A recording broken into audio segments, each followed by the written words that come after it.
Matthew chapter 8.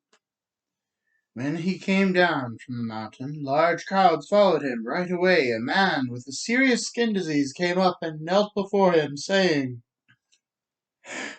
"Oh, Lord, if you are willing, you can make me clean." Reaching out his hand, he touched him, and saying, "I am willing," he made clean. Immediately his disease was healed.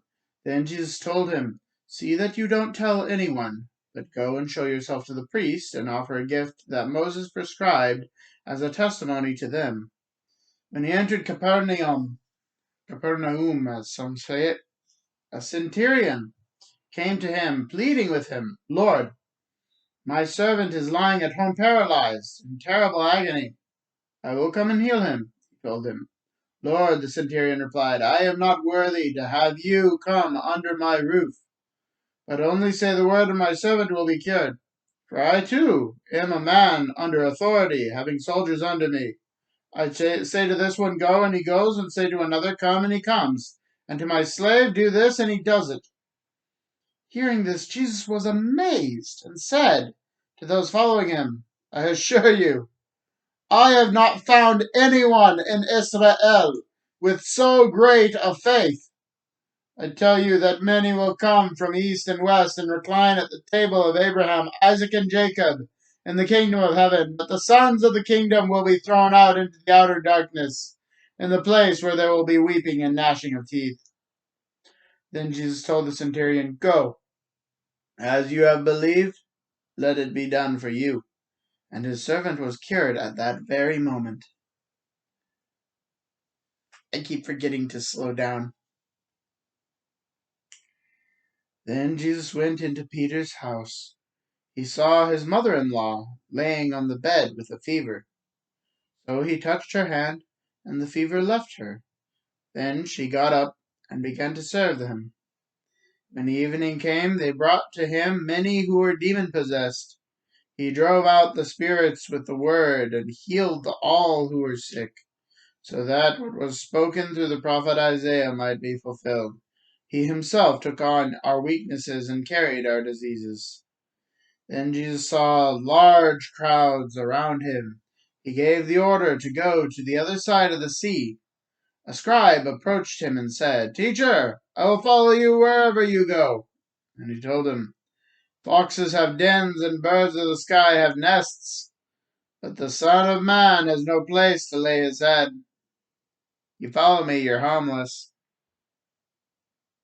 "Lord," another of his disciples said, "first let me bury my father."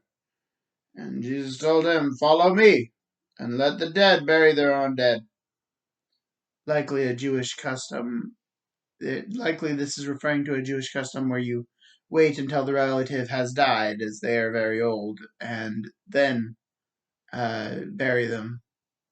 And Jesus is saying, "I'm not going to be around that long, bro."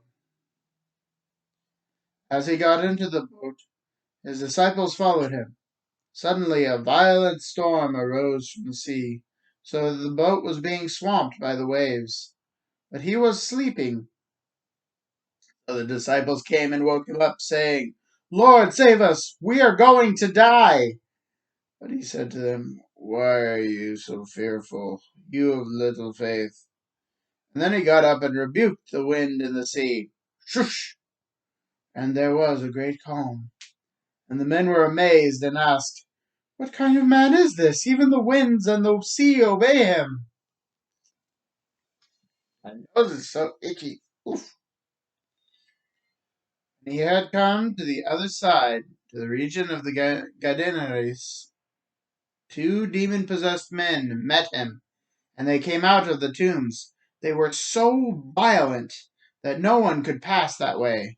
Suddenly they shouted, "What do you have to do with us, Son of God?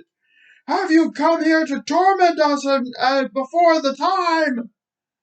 Now a long way off from them a large herd of pigs was feeding. "If you drive us out," the demons begged him, "send us into the herd of pigs." "Go," he told them. So then they had come out, they entered the pigs, and suddenly the whole herd rushed down the steep bank into the sea, and perished in the water. Then the men who tended them fled. They went into the city and reported everything, especially what happened to those who were demon possessed. At that, the whole town went out to meet Jesus, and when they saw him, they begged him to leave their region. Jews don't have pigs, so this was likely a Gentile town.